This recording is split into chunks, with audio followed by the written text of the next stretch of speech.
Lalu bagaimana kondisi terkini di Gaza usai rentetan serangan roket yang dilancarkan oleh militer Israel? Bergabung jurnalis dan aktivis kemanusiaan di Gaza, Muhammad Hussein. Selamat sore waktu Jakarta, Mas Hussein. Selamat siang waktu Gaza, Palestina, Mbak Tiffany. Terima kasih sudah bergabung dengan kami. Bagaimana kondisi terkini di Gaza? Apakah masih ada serangan atau rentetan serangan roket sebagai aksi saling gempur dengan militer Israel ini? Serangan terakhir kami mendengar sekitar kemarin pagi, dentuman bom bergetar di sekitar wilayah jalur Gaza di beberapa tempat terpisah. Namun sudah berhenti meskipun sampai saat ini drone atau pesawat tempur tanpa awak Israel ini masih terus mengitari langit kota Gaza 24 jam nonstop. Ya, yang biasa kita memahami bahwa keberadaan drone-drone ini ya memang mencari mangsa dan berusaha mengumpulkan berbagai informasi intelijen yang dibutuhkan oleh militer Zionis Israel. Oke, kalau dari tempat Anda berada, tempat Anda tinggal, ke serangan roket atau titik serangan tersebut berapa jauh jaraknya? Tempat saya tinggal nggak jauh, nggak nyampe 1 kilo ya, karena memang serangan Zionis ini lebih sifatnya sporadis dan itu mengincar di hampir seluruh titik.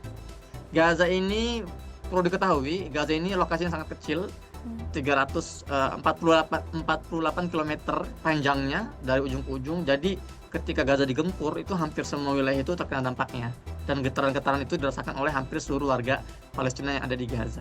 Oke, kondisi masyarakat di Gaza sendiri seperti apa menghadapi serangan ini? Masyarakat Gaza sudah biasa ya, meskipun alhamdulillah tidak ada korban jiwa dalam serangan kemarin. Namun warga Gaza selalu memahami bahwa militer Israel ini bisa sewaktu-waktu melakukan serangan-serangan udara. Dan kita ketahui bahwa di Gaza juga tidak ada shelter-shelter perlindungan, tidak ada bunker-bunker perlindungan untuk warga Gaza bisa melindungi diri mereka. Tidak seperti para pemukim ilegal Yahudi Israel yang mereka memiliki bunker-bunker. Kalau ada roket-roket yang keluar dari Gaza ini, mereka langsung standby di bunker-bunker mereka, jadi bisa mengurangi risiko kematian. Sementara di Gaza ini memang semua terbuka dan juga wilayahnya sangat padat, diisi oleh lebih dari 2,5 juta. Jadi ketika ada serangan-serangan udara ini, resiko kehilangan nyawanya itu jauh lebih besar. Oke, dan kondisi ini yang paling banyak dan sudah sering dihadapi oleh masyarakat di Gaza. Tidak ada tempat persembunyian, tidak ada bunker, artinya terbuka di tempat tinggal mereka, Mas Hussein. Ya benar, tidak hanya terbuka. Dan dari pengalaman saya selama 12 tahun tinggal di Gaza, ini saya sudah melewati 4 pertempuran besar. Itu memang Zionis ini tidak hanya sekedar mengincar wilayah terbuka, namun sengaja mengincar rumah-rumah warga, pemukiman warga yang memang padat penduduk. Jadi tidak aneh kalau sekali serangan itu yang meninggal bisa 10, 20. Ya, satu kali operasi bisa sampai 100 orang. Itu memang sudah menjadi watak penjajah ini untuk berusaha menggenosida, menghabisi warga Gaza ya, dengan berbagai alasan. Oke, sekalipun kondisi ini sudah biasa mungkin atau sudah sering beberapa kali dihadapi oleh masyarakat yang ada di Gaza, ini tetap mengancam nyawa, ini tetap berbahaya.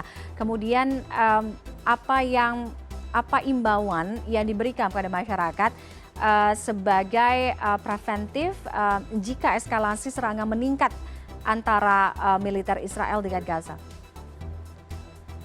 Satu-satunya imbauan yang disebar oleh Kementerian Dalam Negeri dan pihak kepolisian Palestina di Gaza ketika terjadi operasi militer Israel ke Gaza, satu-satunya instruksi adalah jangan keluar rumah.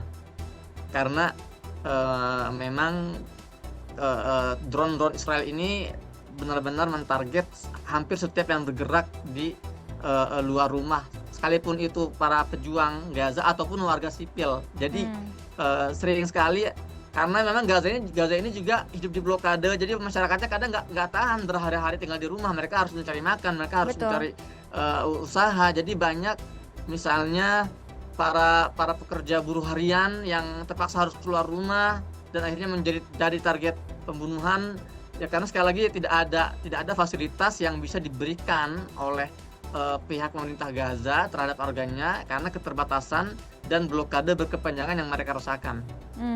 Oke, sekalipun ini bukan serangan yang pertama, Presiden Palestina Mahmud Abbas menyatakan bahwa apa yang terjadi antara Palestina kemudian militer Israel, bahwa menyebut serangan ini sebagai kejahatan perang yang baru. Bagaimana kemudian pemerintah Palestina sendiri menghadapi rentetan serangan yang terjadi dalam beberapa hari terakhir? Ya, kalau pemerintah di Palestina ini yang ada di Ramallah dipimpin oleh Mahmud Abbas, ini memang namanya pemerintah, tapi dalam prakteknya ini tidak memiliki kedaulatan penuh ya dalam menghadapi aksi teror seperti ini. Jadi pemerintah Palestina hanya mampu menyeru kepada masyarakat internasional, kepada badan-badan hak asasi manusia untuk mulai menghentikan kejahatan kriminalitas Zionis terhadap warga Palestina. Bayangkan saja 2 hari terakhir ini di Jenin, kamp pengungsian Jenin ini digempur dengan 3.000 tentara, 200 militer, 200 jeep militer dan tank baja dikerahkan, kemudian juga Apache helikopter itu digempur sementara dunia itu bungkam dan pemerintah Palestina tidak bisa berbuat apa-apa. Dan ini kita di masa modern, di era modern melihat pembantaian di depan mata, penjajahan di depan mata dan dunia bungkam. Saya sangat sayang sekali. Makanya melalui CNN ini saya juga ingin menyeru kepada pemerintah Indonesia untuk menunjukkan solidaritasnya ya, untuk bersuara meskipun tidak bisa membantu banyak, tapi paling tidak bersuara, mengecam dan mensupport warga Palestina dengan statement-statement yang selama ini memang sudah sering kita dengar.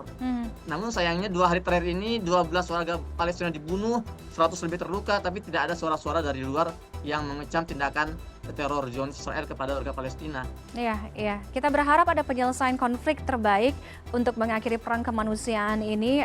Mas Hussein, terima kasih sudah berbagi dengan kami di Indonesia melalui CNN pada sore hari ini.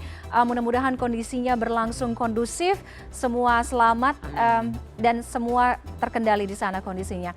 Terima kasih Muhammad Hussein, jurnalis serta aktivis kemanusiaan langsung dari Gaza, Palestina.